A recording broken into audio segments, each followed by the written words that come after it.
Vamos finalmente falar sobre a polarização propriamente dita, né? Vamos falar primeiro sobre o conceito de onda polarizada e onda não polarizada, né?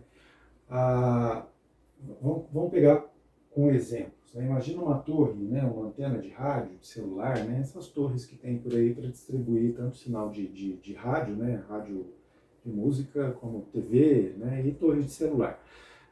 Essas torres, elas distribuem ondas se propagando no plano, né, no plano horizontal, e polarizadas na direção vertical, né? Como que são produzidas essas ondas? Você coloca cargas elétricas em movimento, ali você cria uma corrente elétrica oscilando, e aí você produz radiação eletromagnética.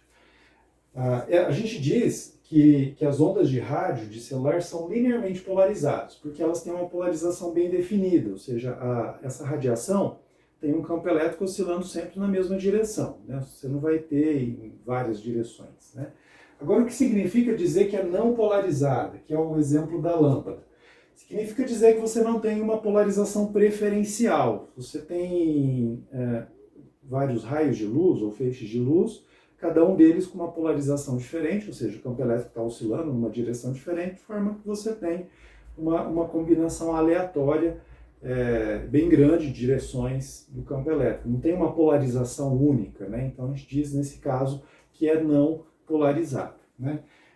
Exemplo disso são as lâmpadas, né? Isso vale para as lâmpadas incandescentes, como para as lâmpadas fluorescentes, né? O que ocorre lá é que você tem átomos ou moléculas que são excitados, e aí quando eles retornam ao seu estado fundamental, ou próximo do estado fundamental, eles emitem um fóton. Esse fóton em si, ele vai ter uma única polarização. A questão é que é um número muito grande de fótons sendo emitidos para produzir a luz que você está enxergando, e isso gera uma infinidade de direções de polarização, né? A gente vai representar, desculpa, eu deixei o meu ímã ali que é para fixar o foco e eu esqueci de tirar. Mas a gente vai representar a polarização quando você tiver um feixe de luz linearmente polarizado, a gente vai representar a polarização por uma seta, né, com duas setas, né, um segmento de reta aqui com as duas orientações, ou seja, essa direção de oscilação do campo elétrico. E a gente vai representar, e aí a propagação você pode desenhar, né, um feixe assim nessa direção. Então se propaga nessa direção e tem uma polarização nesse sentido, né? Agora a gente vai representar a luz não polarizada com um pontinho com várias direções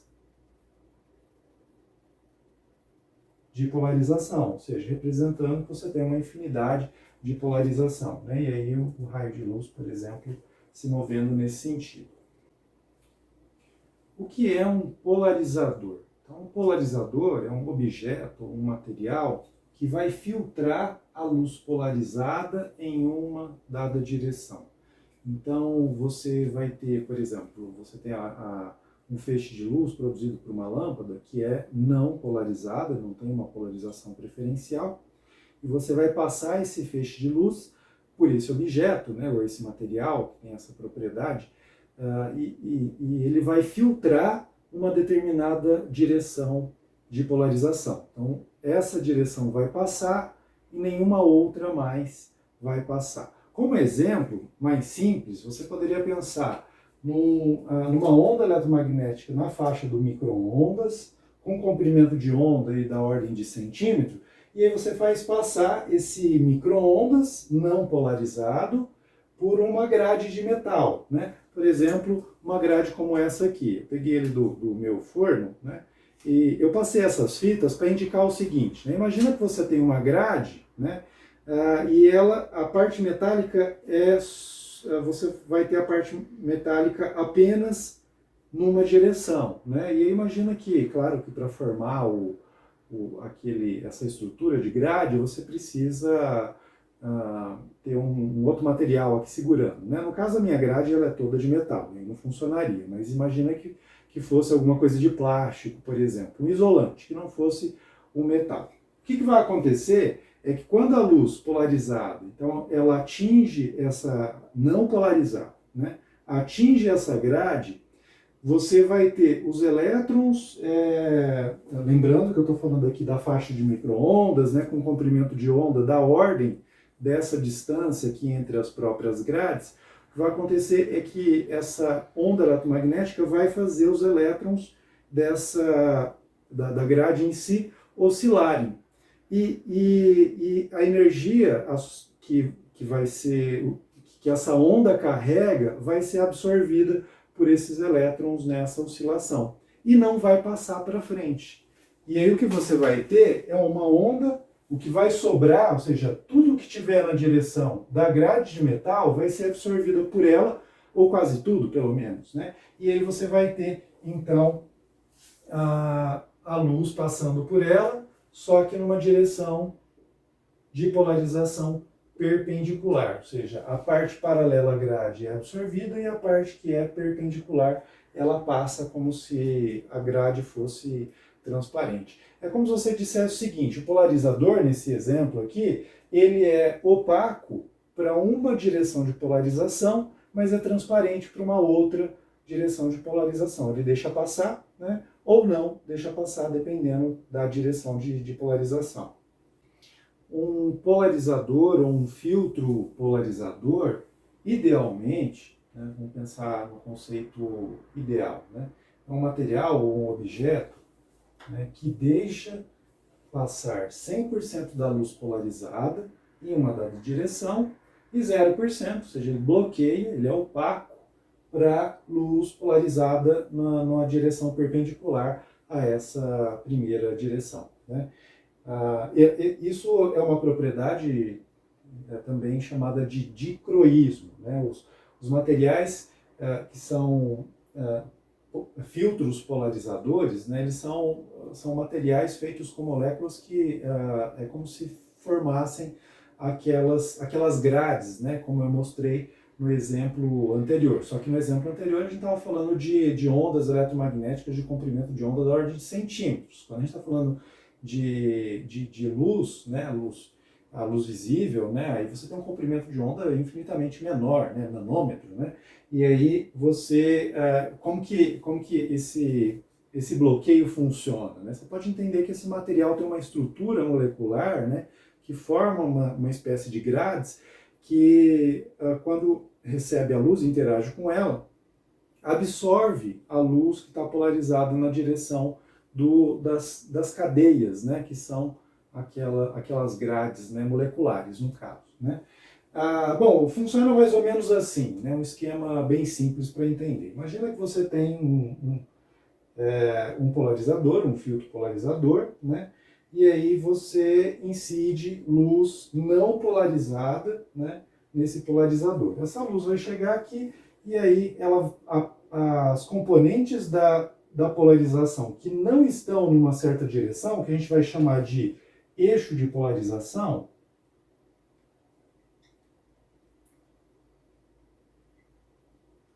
o eixo de polarização do polarizador, né, você então vai ter luz sendo transmitida apenas na direção desse eixo, né? Então, no exemplo da grade, é como se as grades estivessem, na verdade, perpendiculares a esse eixo. Então, o eixo de polarização é o eixo que define qual é a polarização da luz que vai passar por aquele polarizador. Na prática, né, que eu falei isso aqui, idealmente, né, 100% e 0% de bloqueio em outras direções, na prática o que acontece é que você tem alguma coisa em torno de 80% de luz polarizada na direção do eixo de polarização do polarizador, né? Eu vou ficar repetindo, né? Polarização, polarizador, eixo de polarização.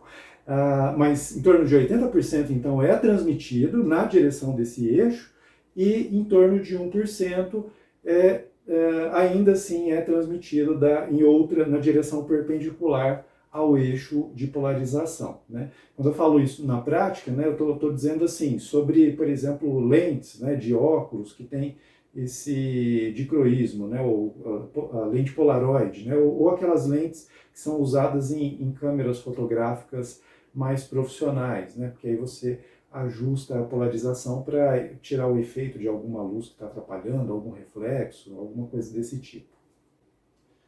Vamos trabalhar com um polarizador ideal. Então, o que acontece quando você emite um feixe de luz com uma certa intensidade de luz I0 na direção, passando por um polarizador ideal, né? Ou seja, o que significa ideal? Vamos enfatizar, 100% da luz incidente com a polarização igual ao eixo de polarização é transmitida. E todo o resto, seja na direção perpendicular a essa polarização, vai ser a polarização, essa luz vai ser bloqueada, né? Então, imagina que você tem um feixe de luz aqui, não polarizada, né, representada aqui, e aí você incide sobre um polarizador. E aí nesse desenho, né, eu estou seguindo o esquema do livro da coleção Szymanski, né, do Friedman e Young. Então você tem um polarizador circular, e aqui tem um eixo vertical, né, e aqui eu estou indicando um ângulo que é o eixo de polarização. O que significa isso? É que somente nessa, só vai ser transmitida luz polarizada nessa direção. Então você vai ter uma coisa assim, ou seja, a luz está chegando aqui não polarizada e ela vai sair polarizada na mesma direção do eixo de polarização. E aí você, né, se tiver um laboratório, vai medir isso numa fotocélula, né? O que é importante aqui? Veja, suponha que você tem uma intensidade de luz I0, né, vou chamar de I0, e aí ela chega no polarizador, né, e aí passa o feixe de luz nessa polarização. Mas quanto passa? Então vai passar sempre metade da polarização. Veja, eu estou incidindo luz não polarizada, passando uma vez por um polarizador, e aí vai passar metade da intensidade de luz, né? Por que isso? Então imagina que você, quando tem um feixe de luz, né, de uma lâmpada, por exemplo, ou que venha do sol, né, que os processos lá para produção de luz são processos nucleares, mas enfim, a luz também é não polarizada. Você não tem nenhuma direção preferencial, então você vai ter polarização em todas as direções, né? Em média, se você decompor, né, em uma componente numa direção e numa componente perpendicular a ela, né, ou seja, você vai ter metade. Se a distribuição for aleatória, você vai ter metade das componentes na direção perpendicular, numa direção, por exemplo, vertical, e na outra horizontal. E aí por isso que passa metade. Agora, né, deixa eu fazer a seguinte pergunta. E se você fizer passar esse raio de luz que já passou pelo primeiro polarizador por um outro polarizador cujo eixo de polarização difira, né, com o primeiro, ou seja, faça um ângulo em relação ao primeiro. Um está numa direção e o outro está numa outra direção, fazendo um certo ângulo φ, por exemplo. Eu fiz um desenho representando esses dois polarizadores e para a gente analisar essa segunda situação. Então você tem a luz não polarizada com uma intensidade 0, ela encontra o primeiro polarizador, vai passar metade da intensidade da luz incidente com a direção de polarização coincidente com o eixo de polarização do polarizador, né? Só que aí, vamos supor que você coloca um segundo polarizador ali na frente. Só que aí você orienta o eixo de polarização fazendo um ângulo com o primeiro, né? Então, por exemplo, aqui estava nessa direção, e aí você coloca o eixo de polarização exatamente na vertical, né? De forma que aí você vai ter, né, a luz que está chegando aqui polarizada, ela vai estar polarizada nessa direção, que é a direção do eixo de polarização do primeiro polarizador, né? Então, uma coisa assim, de forma que você tem esse ângulo φ, né? O que vai acontecer em primeiro lugar, né? Daqui para cá, né? E se passar luz, né, se tem transmissão de luz, quanto de intensidade vai passar, né? Então, a primeira resposta é, vai passar luz polarizada nessa direção, né? Se tiver uma componente de campo elétrico nessa direção. E tem, porque se você pensar, né, ó, veja, a direção de polarização tem a ver com a direção do campo elétrico, e o campo elétrico está oscilando naquela direção. Então, você tem um campo elétrico que está numa direção aqui, e ele está chegando num polarizador que tem um eixo de polarização, por exemplo, assim, vertical, fazendo esse ângulo. Se você decompor o vetor campo elétrico em duas componentes, uma paralela ao eixo de polarização e uma perpendicular, o que você vai obter, né? Então você vai obter uma componente aqui que é proporcional ao cosseno de φ, né? Porque é o cateto adjacente do triângulo retângulo formado ali quando você decompõe o vetor naquela direção, né? E aí, como a intensidade da luz ela é proporcional ao quadrado, isso é um resultado lá do eletromagnetismo, né? E talvez fosse o caso de você revisar isso, não sei que capítulo que vai estar lá no livro de Física 3, mas a intensidade da luz, da onda eletromagnética, eu acho que vai estar no capítulo de ondas eletromagnéticas, né?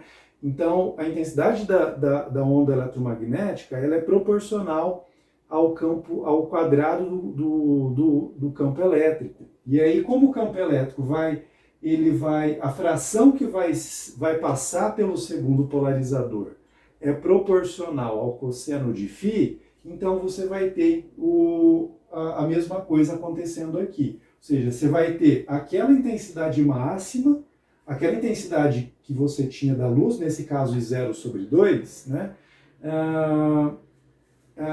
Multiplicado, então, pelo cosseno ao quadrado de φ. E isso dá origem a uma lei, né, uma lei da ótica, né, que é chamada lei de Malus. E essa lei é expressa da seguinte forma: a intensidade da luz que passa por um segundo polarizador é igual à intensidade da luz. O máximo, né, o valor máximo é o valor de intensidade da luz que passou pelo primeiro polarizador, vezes o cosseno ao quadrado do ângulo entre os eixos de polarização. Cuidado!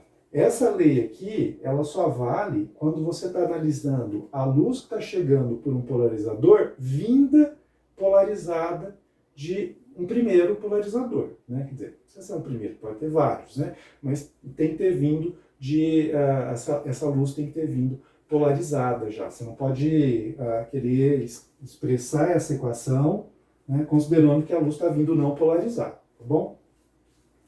Para finalizar esse vídeo da segunda parte sobre polarização, eu queria falar um pouquinho sobre lentes com esse efeito de polarização. Vou usar o próprio exemplo do livro, eu não tenho nenhuma lente de óculos polarizada, elas são relativamente caras.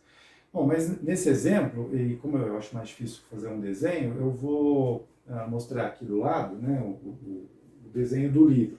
Nesse primeiro, a gente tem dois óculos com lentes polarizadas, e aí você coloca os dois com a mesma direção, a mesma orientação, o mesmo eixo, né, o eixo de polarização orientados paralelamente, ou seja, o ângulo φ seria igual a zero.